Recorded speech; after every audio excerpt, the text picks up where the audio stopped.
for the rim. Got it! Oh, the slam! Oh, using Curry way downtown. Oh, what a shot from Curry! Man, there's been some really unfortunate franchises in the NBA since the year 2000. Franchises that are constantly losing their star players, franchises that make the playoffs about as frequently as a mumble rapper makes a good song. Basically, when talking about the NBA's most unfortunate franchises, there is a long list to choose from. But have any of you thought about how screwed the Indiana Pacers situation have been since the opening of this century? Almost as screwed as Chuck Hayes' shooting form was, but your shot doesn't have to look like that. Jump Shot Trainer is the basketball training equipment that allows you to practice your shot without interference from the non-shooting hand. With it, you'll be able to practice the same technique that professional basketball players use on a daily basis. Jump Shot Trainer promises to help you improve your shooting percentage within 30 days or your money back guaranteed. For more information, visit jumpshottrainer.com with the link in the comment section or the description. So technically, you could reach and go back to before the 2000s when Reggie Miller's prime just so happened to exist at the same time as MJ's. But in reality, you could say that same thing for a lot of stars. So let's start in Y2K, back when everybody thought the world was ending. Just one season removed from the end of the Bulls dynasty, Reggie Miller finally helps lead the Indiana Pacers to the NBA Finals for the first time in his then 10-year-long career, to then be met by the next NBA dynasty in the Kobe and Shaq Lakers. Despite Jalen Rose admittedly trying to take Kobe out of that series on purpose, they lose in 6 games as nobody knows it yet, but it's the last time the Pacers will make the NBA Finals until... yeah, in 2019 we actually don't have the answer to that yet, so stay tuned. However, Reggie still had something left in the tank, and the Pacers were able to build something strong going into the mid-2000s. By the year 2004, they were able to assemble Ron Artest, Al Harrington, and Jermaine O'Neal around an ever-aging Reggie Miller. And that team was good enough to finish first in the East with 61 wins, a whole 4 years after that first final appearance against the Lakers. Unfortunately, they would meet the future NBA champion Detroit Pistons in the Eastern Conference Finals, where they were ousted in 6 games. And that is not the last you're gonna hear of the Pistons in this story. As a matter of fact, just around 6 months after that playoff series, the biggest event in NBA history and the most unfortunate event in the Pacers franchise history would take place. But you already know how this story goes. Ben Wallace takes exception to a foul by Ron Artest and pushes him. Somebody throws a bottle at Artest, something, and everybody's night is ruined. As a matter of fact, a couple of seasons are ruined as well. See, the important part about this that sometimes gets lost is that the Pacers were still very much contending in the Eastern Conference when this happened. With Steven Jackson as a part of the old core rather than Al Harrington, they were still going to be right there at the top of the Eastern Conference along with the Detroit Pistons and the Miami Heat.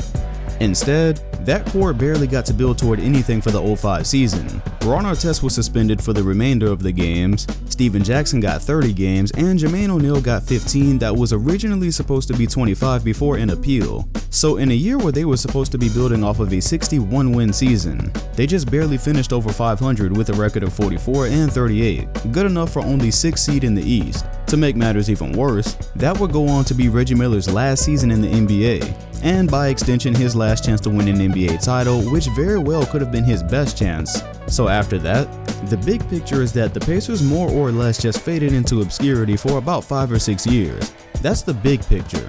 In the details of that picture, however, we find yet another shitty situation for this franchise. So in the 2005 draft, they went on to pick up what eventually appeared to be their star for the future in Danny Granger. It wasn't immediate.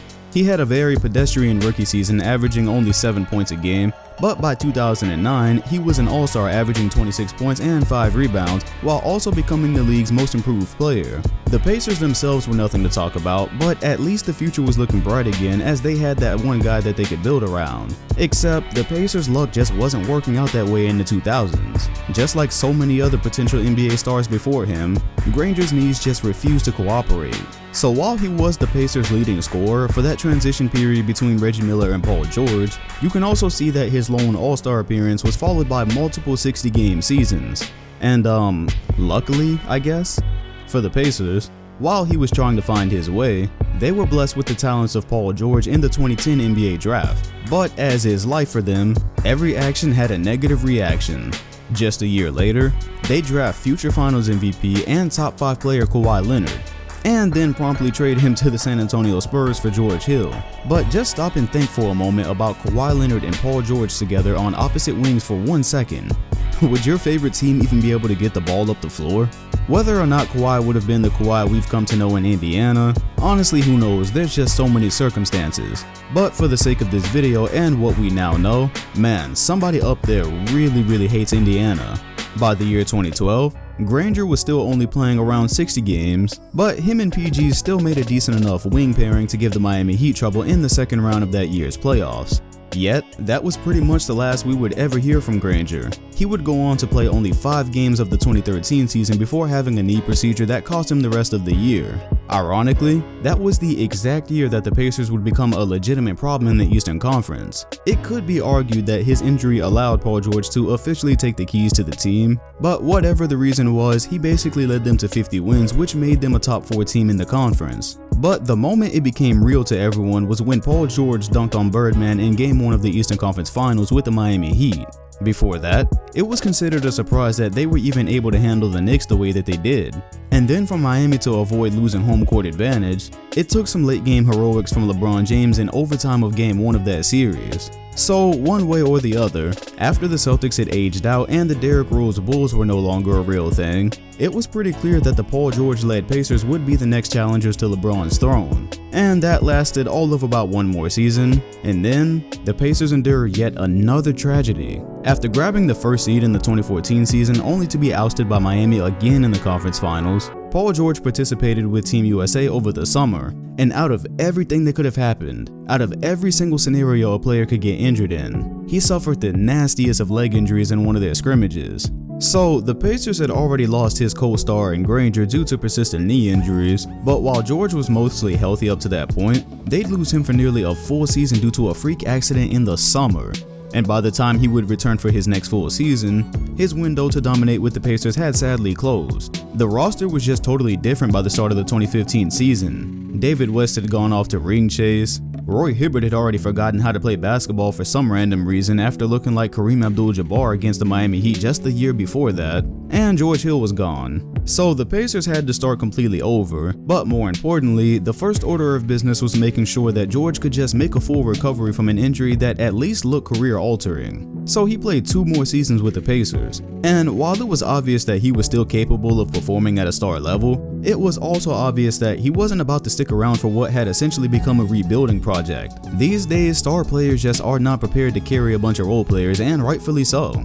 And with that, he notified the Pacers that he would not be signing a contract extension after the 2018 season. So in the summer of 2017, to everybody's surprise, they dealt him for Oladipo and Sabonis. That's all it took. And at that time, yes, I'm even on record calling that a trade where the Pacers basically got a bag of chips and a Snapple. Little did I know, like a lot of people, that Oladipo was about to be the Pacers' next young star player. So props to that front office. And in what had been a long line of darkness for the franchise, they hit a home run in a deal that usually never works out for the parent team. Trading star players is kinda like damned if you do, damned if you don't. You know you've gotta move on, and rarely do you ever get equal value back. But at least for the first year of that deal, it looked like they'd gotten something pretty close to that. Oladipo became their star while leading them to the playoffs, and nearly leading them to becoming the first team to not only eliminate LeBron James in the first round, but to knock him off before the finals since 2010. And then came the big bad 2019 NBA season. Poor Indiana Pacers. In a season where we have squads like Philly, Boston, Toronto, and Milwaukee, people just assumed that the Pacers would wind up being a 5th seed. Yet, for most of this season, they've been in the top 4. And like so many years before this for the franchise, in the blink of an eye, tragedy struck and changed everything. Just a few weeks ago now, one of the NBA's most likable stars went down with a pretty devastating injury that turned out to be a ruptured quad tendon. An injury that affects athleticism and explosiveness, tools that are definitely important to Oladipo's game. So in an Eastern Conference that's quickly become the best we've seen in years, and an Eastern Conference where the Pacers were already scratching and fighting for recognition amongst teams that had already left them behind on paper, they'll yet again have to first worry about whether their star player can even return to the level he was previously at. But for now, what we're left with is a franchise that has seen nothing but despair, disappointment, and heartbreak since the 2000s began. From losing an NBA Finals, to losing probably the best core they ever had in a brawl, to losing 3 potential star players in a less than graceful way. This is how the Indiana Pacers are one of the least fortunate NBA franchises of this century.